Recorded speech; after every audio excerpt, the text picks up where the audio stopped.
আমরা কি সত্যিই স্বাধীন? ভেবে দেখুন, প্রতিদিন সকালে ঘুম থেকে ওঠার পর থেকে রাতে চোখ বোঝা পর্যন্ত আমাদের প্রতিটি সিদ্ধান্ত কি একান্তই আমাদের নিজস্ব, নাকি আমরা এমন এক অদৃশ্য শৃঙ্খলে আবদ্ধ যা আমরা নিজেরাই তৈরি করেছি? ডন মিগেল রুইজ তার বিখ্যাত গ্রন্থ দ্য 4 এগ্রিমেন্টস গ্রন্থে এক ভয়ঙ্কর সত্যের সম্মুখীন করেছেন আমাদের। তিনি বলেছেন, আমরা এক অনন্ত স্বপ্নের ঘোরে বাস করছি। এই ঘোর আমাদের প্রকৃত সত্য থেকে দূরে সরিয়ে রেখেছে। আমরা এমন কিছু নিয়ম এবং বিশ্বাসের দাস হয়ে পড়েছি যা আমাদের তিলে তিলে ধ্বংস করছে। আজ আমরা এমন এক মানসিক ও আধ্যাত্মিক যাত্রায় প্রবেশ করব যা আপনার চিন্তার ভিত্তিভূমিকে সম্পূর্ণ নাড়িয়ে দেবে। কিন্তু সেই প্রাচীন সত্যটি আসলে কি? কিভাবে আমরা আমাদের মনের এই বন্দিদশা ভেঙে প্রকৃত স্বাধীনতার স্বাদ পেতে পারি? এর উত্তর লুকিয়ে আছে 4টি অত্যন্ত শক্তিশালী চুক্তির মধ্যে, যা মানব মনের সবচেয়ে অন্ধকার কোণগুলোকে আলোকিত করবে। এই যুগান্তকারী দর্শনের স্রষ্টা হলেন ডন মিগেল রুইজ। তিনি প্রাচীন টলটেক সভ্যতার এক আধ্যাত্মিক বংশধর।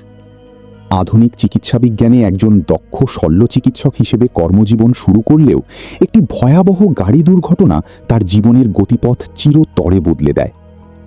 মৃত্যুর খুব কাছ থেকে ফিরে এসে তিনি উপলব্ধি করেন যে মানুষের শারীরিক অসুস্থতার চেয়ে মানসিক এবং আধ্যাত্মিক পঙ্গুত্ব অনেক বেশি গভীর ও যন্ত্রণাদায়ক। টলটেক দর্শন অনুযায়ী মানবজাতি এক সামষ্টিক স্বপ্নের ঘোরে আচ্ছন্ন। একে বলা হয় ড্রিম অফ দ্য প্ল্যানেট। জন্মের পর থেকে সমাজ, পরিবার এবং ধর্ম আমাদের মগাজাস্ত্রে গেঁথে দেয় কিভাবে চিন্তা করতে হবে, কি বিশ্বাস করতে হবে এবং কি মানতে হবে। আধুনিক মনোবিজ্ঞানের ভাষায় একে কন্ডিশনিং বলা হলেও রুইজ একে অত্যন্ত তীক্ষ্ণ ভাষায় বলেছেন মানুষের বশীকরণ বা ডোমেস্টিকেশন অফ হিউম্যানস। আমরা না বুঝেই এমন সব মানসিক চুক্তিতে স্বাক্ষর করে ফেলি যা আমাদের নিজস্ব নয়। কিন্তু এই বশীকরণের বিষাক্ত জাল থেকে বেরিয়ে আসার উপায় কি? সেই উপায়ই হল 4টি নতুন চুক্তি, যার প্রথমটিতে এখন আমরা প্রবেশ করব। প্রথম চুক্তিটি শুনতে অত্যন্ত সরল মনে হলেও এটি সবচেয়ে শক্তিশালী এবং কঠিনতম।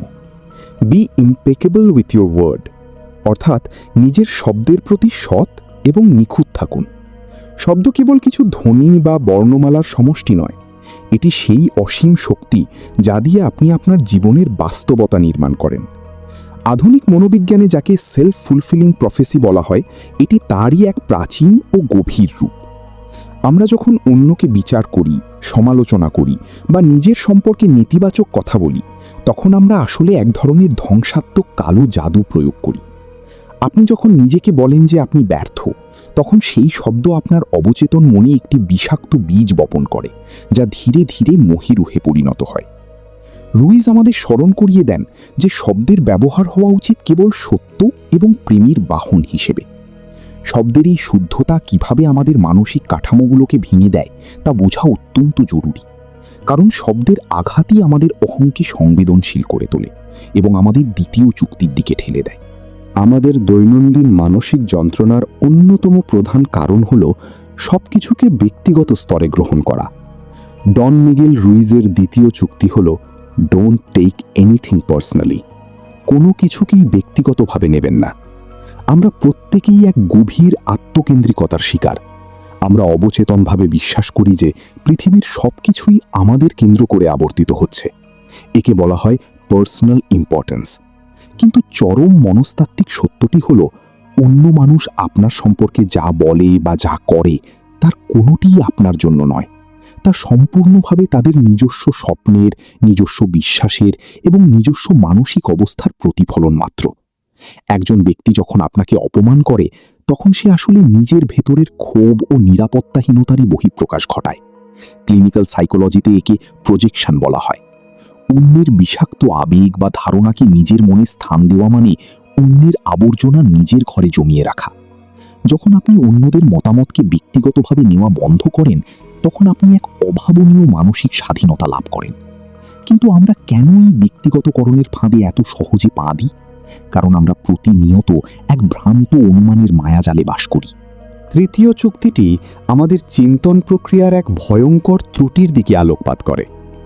Don't make assumptions. কোনো কিছু সম্পর্কে ভিত্তিহীন অনুমান করবেন না। মানুষের মন স্বভাবতই অনিশ্চয়তাকে চরম ভয় পায়। যখন আমরা কোনো ঘটনার বা অন্যের আচরণের প্রকৃত কারণ জানি না, তখন আমাদের মন নিজের সান্ত্বনার জন্য একটি গল্প তৈরি করে নেয়। এবং সবচেয়ে আশ্চর্যের বিষয় হলো, আমরা আমাদের সেই মন গড়া গল্পকেই ধ্রুব সত্য বলে গভীরভাবে বিশ্বাস করতে শুরু করি। মানুষের পারস্পরিক সম্পর্কের মধ্যে দূরত্বের সবচেয়ে বড় কারণ হলো এই অনুমান। আমরা ধরে নিই যে আমাদের প্রিয়জনরা আমাদের মনের কথা এমনিতেই বুঝতে পারবে। যখন তারা তা পারে না, তখন আমরা আহত হই, অভিমান করি এবং দূরত্ব তৈরি করি। কগনিটিভ বিহেভিয়ারাল থেরাপিতে একে মাইন্ড রিডিং বা কগনিটিভ ডিস্টরশন হিসেবে আখ্যায়িত করা হয়। রুইজ আমাদের শেখান যে অনুমান করার বদলে সরাসরি প্রশ্ন করার সাহস অর্জন করতে হবে। স্পষ্ট যোগাযোগই হল মানসিক বিভ্রান্তি থেকে মুক্তির একমাত্র বিজ্ঞানসম্মত পথ। কিন্তু শুধুমাত্র এই 3টি চুক্তিকে তাত্ত্বিকভাবে জানাই কি যথেষ্ট? জীবনে এগুলোর প্রয়োগ কি এতই সহজ? এখানেই প্রয়োজন হয় চতুর্থ এবং চূড়ান্ত চুক্তির, যা এই পুরো দর্শনকে এক সুতোয় বেঁধে রাখে এবং আমাদের এক বৃহত্তর আত্মানুসন্ধানের দিকে নিয়ে যায়।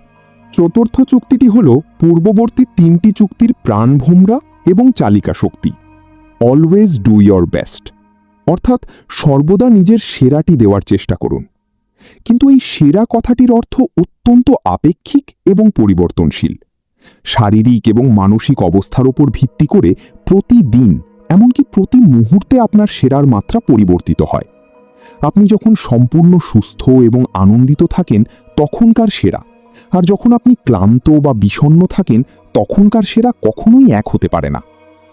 আধুনিক মনোবিজ্ঞান আমাদের শেখায় যে নিজেকে অনুভূতিহীন যন্ত্র মনে করার প্রবণতা থেকেই মানুষের মনে গভীর বিষণ্ণতা জন্ম নেয়। রুইজ বলেছেন, যখন আমরা আমাদের বর্তমান সামর্থ্য অনুযায়ী সেরাটা দিই, তখন আমাদের ভেতরের সেই নিষ্ঠুর বিচারক আমাদের অপরাধ বোধে ভোগাতে পারে না। এটি কোনো প্রতিযোগিতামূলক শ্রেষ্ঠত্ব নয়, বরং এটি হলো নিজের প্রতি এক গভীর সহানুভূতিশীল দায়বদ্ধতা। আপনি যখন ফলাফলের প্রতি আসক্তি ত্যাগ করে কেবল নিজের কাজের প্রতি সৎ থাকেন, তখন জীবনের প্রতিটি মুহূর্ত এক ধরনের আধ্যাত্মিক সাধনায় পরিণত হয়। কিন্তু আমাদের মনে এই অপরাধবোধ তৈরি করে কে? কি আমাদের প্রতিনিয়ত বিচার করে? আমাদের মনের গভীরে এক প্রবল স্বৈরাচারী সত্তা বাস করে, যাকে রুইজ বলেছেন দ্য জাজ বা বিচারক। ছোটবেলা থেকে সমাজ এবং পরিবার আমাদের অবচেতন মনে যে নিয়মের বই বা বুক অফ ল গেঁথে দিয়েছে, এই বিচারক তার ভিত্তিতে আমাদের প্রতিটি কাজ, চিন্তা এবং আবেগকে নির্মমভাবে বিচার করে।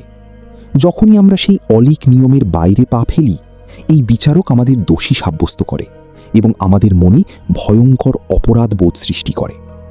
এর পাশাপাশি মনের ভেতর বাস করে আর এক অসহায় সত্তা, যাকে বলা হয় দ্য ভিকটিম বা শিকার।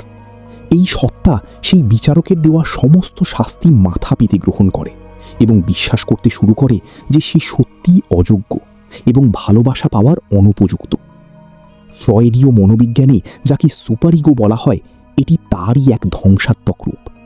আমরা আমাদের নিজেদের উপর এমন এক নিষ্ঠুর শাসনতন্ত্র কায়েম করেছি যা যে কোনো বাইরের শত্রুর চেয়েও ভয়ঙ্কর। এই অভ্যন্তরীণ বিচারক এবং শিকারের দ্বন্দ্বই আমাদের জীবনী শক্তির সবচেয়ে বড় অপচয়। এই চরম বিভ্রম থেকে মুক্তি পেতে হলে আমাদের বুঝতে হবে যে আমাদের মনের ভেতরের এই নিয়মের বইটি আগাগোড়াই মিথ্যা। প্রাচীন টলটেক দর্শনে মানুষের এই আবদ্ধ দশাকে এক ভয়ঙ্কর মনস্তাত্ত্বিক রূপকের সাহায্যে ব্যাখ্যা করা হয়েছে। রুইজ বলেছেন, আমাদের মন এক অতিকায় পরজীবীর দ্বারা আক্রান্ত।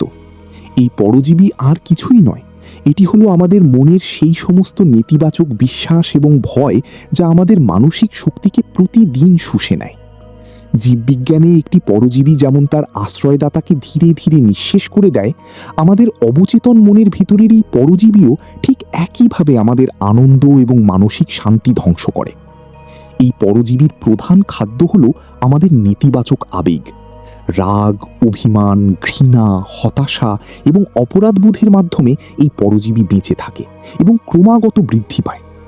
ক্লিনিক্যাল সাইকোলজিতে একে ট্রমা রেসপন্স বা ইমোশনাল ডিসরেগুলেশন বলা যেতে পারে, কিন্তু রুইজের দর্শন আরও গভীরে যায়। তিনি আমাদের উপলব্ধি করতে বলেন যে আমরা আমাদের মন নই, আমরা হলাম সেই সচেতন সত্তা যে এই পরজীবীকে ধ্বংস করার ক্ষমতা রাখে। এই মানসিক পরজীবীকে পরাস্ত করার জন্য আমাদের এক আধ্যাত্মিক যোদ্ধায় পরিণত হতে হবে। আপনি কি কখনো ভেবেছেন কেন আমাদের মন এত অস্থির থাকে? কেন আমরা বর্তমান মুহূর্তের নৈশব্দ এবং সৌন্দর্য উপভোগ করতে পারি না? টলটেক দর্শনে মানব মনের এই অবস্থাকে বলা হয় মিততে। মিততে হলো হাজার হাজার কণ্ঠস্বরের এক বিশৃঙ্খল কোলাহল, যা আমাদের মস্তিষ্কের ভেতর প্রতিনিয়ত বেজে চলেছে। এটি এমন এক ঘন মনস্তাত্ত্বিক কুয়াশা যা আমাদের বাস্তবতাকে কোনো দিন স্পষ্ট দেখতে দেয় না। এই কণ্ঠস্বরগুলোর বেশিরভাগই আমাদের নিজস্ব নয়। এগুলো হলো আমাদের পরিবার, সমাজ, ধর্ম এবং সংস্কৃতির চাপিয়ে দেওয়া অসংখ্য পরস্পর বিরোধী বিশ্বাসের প্রতিধ্বনি। আধুনিক যুগে সোশ্যাল মিডিয়া এবং তথ্যের বিস্ফোরণ এই মিততেকে আরও শক্তিশালী এবং ধ্বংসাত্মক করে তুলেছে। আমাদের মন এখন এমন এক সস্তা দরের বাজারে পরিণত হয়েছে যেখানে প্রত্যেকে নিজের মতবাদ বিক্রি করতে ব্যস্ত। এই কুয়াশার কারণে আমরা আমাদের নিজস্ব সত্তাকে চিনতে পারি না। আমরা ভাবতে শুরু করি যে এই অসংখ্য কণ্ঠস্বরের সমষ্টিই বুঝি আমাদের পরিচয়। কিন্তু এই কোলাহল থামানোর উপায় কি? কিভাবে আমরা এই ঘন কুয়াশা ভেদ করে নিজের ভেতরের আদিম নীরবতাকে খুঁজে পাব? আমাদের মনের এই রূপান্তর একদিনে বা এক রাতে সম্ভব নয়। এটি এক নিরন্তর এবং যন্ত্রণাদায়ক মুক্তির সংগ্রাম। আমাদের বুঝতে হবে যে আমরা আমাদের জীবনের প্রতিটি বিশ্বাসের সাথে এক ধরনের অলিখিত চুক্তি করে রেখেছি। এখন সময় এসেছে সেই পুরনো ধ্বংসাত্মক চুক্তিগুলোকে ভেঙে ফেলার। আধুনিক নিউরোপ্লাস্টিসিটির বিজ্ঞান আমাদের আজ স্পষ্টভাবে প্রমাণ করে দিয়েছে যে মানুষের মস্তিষ্ক যে কোনো বয়সে নিজেকে নতুন করে গঠন করতে পারে। ঠিক একইভাবে আমরা চাইলেই আমাদের মানসিক কাঠামোকে সম্পূর্ণ নতুনভাবে বিন্যস্ত করতে পারি। একেই বলা হয় প্রসেস অফ আনলার্নিং। যখনই আমরা কোনো নেতিবাচক চিন্তার শিকার হই, তখন আমাদের সচেতনভাবে সেই চিন্তার উৎস এবং বৈধতাকে প্রশ্ন করতে হবে। আমাদের নিজেদের বারবার জিজ্ঞাসা করতে হবে, এই বিশ্বাসটি কি আমার নিজস্ব, নাকি এটি অন্যের চাপিয়ে দেওয়া এক মানসিক শেকল? পুরনো চুক্তিগুলো ভাঙার জন্য প্রয়োজন প্রচণ্ড ইচ্ছাশক্তি এবং অসীম সাহস, কারণ আমাদের মন চিরকাল তার পরিচিত অন্ধকারে থাকতে বেশি স্বাচ্ছন্দ্য বোধ করে। কিন্তু সত্যিকারের স্বাধীনতা পেতে হলে আমাদের সেই অচেনা আলোর সমুদ্রে ঝাঁপ দিতেই হবে। আমরা যখন ধীরে ধীরে এই 4 চুক্তির চর্চা শুরু করি, তখন আমাদের ভেতরের সেই পুরনো মিথ্যা পৃথিবী ভেঙে পড়ে এবং এক নতুন চেতনার জন্ম হয়। এক প্রাচীন টলটেক প্রথা রয়েছে যাকে বলা হয় মৃত্যুর ফেরেশতা বা অ্যাঞ্জেল অফ ডেথের আলিঙ্গন। এটি কোনো আক্ষরিক মৃত্যুর কথা বলে না, এটি এক গভীর রূপক। রুইজ আমাদের স্মরণ করিয়ে দেন যে সত্যিকারের জীবন লাভ করতে হলে আমাদের প্রতিদিন এক প্রতীকী মৃত্যুর স্বাদ গ্রহণ করতে হবে। মৃত্যুর এই ফেরেশতা আমাদের শেখায় যে আমাদের অতীত, আমাদের জমে থাকা ক্ষোভ এবং আমাদের অহংকার আসলে কতটা মূল্যহীন। আমরা যখন প্রতিটি দিনকে জীবনের শেষ দিন হিসেবে গ্রহণ করি, তখন আমরা অন্যের মতামত নিয়ে ভাবার বিলাসিতা ত্যাগ করি। তখন আমরা কেবল সেটাই করি যা আমাদের আত্মার জন্য সত্য। ক্লিনিক্যাল সাইকোলজিতে একে এক্সিস্টেন্সিয়াল থেরাপির একটি অংশ বলা যেতে পারে, যেখানে মৃত্যুর সচেতনতা মানুষকে জীবনের গভীরতর অর্থ খুঁজতে বাধ্য করে। আমাদের ভেতরের সেই পরজীবী এবং মিথ্যা বিচারককে মেরে ফেলার এটিই একমাত্র পথ। যখন আপনি ভয়কে মৃত্যুদান করেন, তখনই কেবল ভালোবাসার জন্ম হতে পারে। সত্যিকারের মানসিক স্বাধীনতা অর্জনের সবচেয়ে শক্তিশালী হাতিয়ার হল ক্ষমা। কিন্তু ক্ষমার প্রচলিত ধারণার সাথে রুইজের দর্শনের এক বিস্তর ব্যবধান রয়েছে। ক্ষমা মানে অন্যের অন্যায়কে মেনে নেওয়া নয়। ক্ষমা হল এক চরম স্বার্থপর এবং আত্মরক্ষামূলক মনস্তাত্ত্বিক প্রক্রিয়া। যখন আমরা কাউকে ক্ষমা করতে অস্বীকার করি, তখন আমরা আসলে সেই ব্যক্তির সাথে এক অদৃশ্য মানসিক শৃঙ্খল তৈরি করি। আমাদের রাগ এবং ঘৃণার মাধ্যমে আমরা সেই যন্ত্রণাদায়ক অতীতকে বর্তমানের বুকে বাঁচিয়ে রাখি।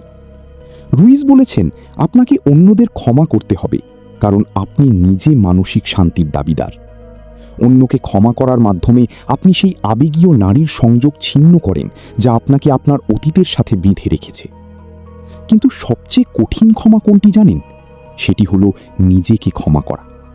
এতকাল ধরে নিজের ওপর করা সমস্ত অবিচার, অন্যের চাপিয়ে দেওয়া নিয়মে নিজেকে বিচার করার যে নিষ্ঠুর খেলা আপনি খেলেছেন, তার জন্য নিজের প্রতি তীব্র করুণা এবং ক্ষমা অনুভব করা প্রয়োজন। যখন আমরা এই 4টি চুক্তিকে আমাদের অস্তিত্বের গভীরে স্থান দিই, তখন আমরা এক নতুন জগতে প্রবেশ করি। টলটেক দর্শনে একে বলা হয় dream of the second attention. প্রথম মনোযোগের স্বপ্ন ছিল সেই জগৎ যা সমাজ আমাদের ওপর চাপিয়ে দিয়েছিল, কিন্তু দ্বিতীয় মনোযোগের স্বপ্ন হলো সেই জগৎ যা আমরা সম্পূর্ণ নিজস্ব ইচ্ছায় সচেতনভাবে নির্মাণ করি। এটি হলো সেই মানসিক অবস্থা যেখানে আপনি আর পরিস্থিতির শিকার নন, বরং আপনি আপনার ভাগ্যের স্থপতি। আপনি যখন শব্দের প্রতি সৎ থাকেন, কোনো কিছু ব্যক্তিগতভাবে নেন না, অনুমান করা বন্ধ করেন এবং সর্বদা নিজের সেরাটা দেন, তখন আপনার মন থেকে ভয়ের রাজত্ব চিরতরে অবসান হয়। আধুনিক স্নায়ুবিজ্ঞান আমাদের জানায় যে দীর্ঘস্থায়ী অভ্যাস পরিবর্তনের মাধ্যমে মস্তিষ্কের স্নায়ুবিক পথগুলো নতুন করে তৈরি হয়। অর্থাৎ এই 4টি চুক্তি কেবল কোনো আধ্যাত্মিক মন্ত্র নয়, এগুলো হলো মানুষের মস্তিষ্ককে রিকন্ডিশন বা পুনর্গঠন করার এক নিখুঁত বৈজ্ঞানিক প্রক্রিয়া। এই অবস্থায় আপনি এক অসীম প্রেমের অনুভব করেন, যেখানে প্রতিটি মানুষ এবং প্রতিটি ঘটনা আপনার কাছে জীবনের এক অপূর্ব উদযাপন হয়ে ওঠে। দ্য 4 এগ্রিমেন্টস কোনো সাধারণ বই নয়। এটি হলো মানব মনের অন্ধকার কারাগারে আলোড়ন তোলা এক মুক্তির ইশতেহার। আমরা এতকাল ধরে এক ভ্রান্ত স্বপ্নের ঘোরে নিজেদের বন্দী করে রেখেছিলাম, কিন্তু আজ এই মুহূর্ত থেকে আপনার সামনে সেই কারাগারের দরজা উন্মুক্ত। আপনি কি সেই দরজা দিয়ে বেরিয়ে আসার সাহস দেখাবেন, নাকি পরিচিত অন্ধকারের স্বাচ্ছন্দ্যেই ফিরে যাবেন? সিদ্ধান্তটি সম্পূর্ণ আপনার। নিজের শব্দের শুদ্ধতা বজায় রাখুন, অন্যের মতামতকে নিজের সত্য বলে গ্রহণ করা থেকে বিরত থাকুন, মন গড়া অনুমানের মায়াজাল ছিন্ন করুন এবং জীবনের প্রতিটি মুহূর্তে নিজের সেরাটা উজাড় করে দিন। এই 4টি সাধারণ কিন্তু অসীম শক্তিশালী চুক্তি আপনার জীবনকে এক অসাধারণ শিল্পকর্মে পরিণত করতে পারে। যদি আজকের এই মানসিক যাত্রা আপনার চিন্তার জগতে সামান্যতম আলোড়ন তুলে থাকে, তবে এই ভিডিওটি সেই সমস্ত মানুষের সাথে শেয়ার করুন যারা এখনও নিজেদের অজান্তেই মানসিক শৃঙ্খলে আবদ্ধ। আপনার চিন্তার স্বাধীনতা আপনার জন্মগত অধিকার, আর সেই স্বাধীনতার শুরু হোক আজ, ঠিক এই মুহূর্ত থেকে।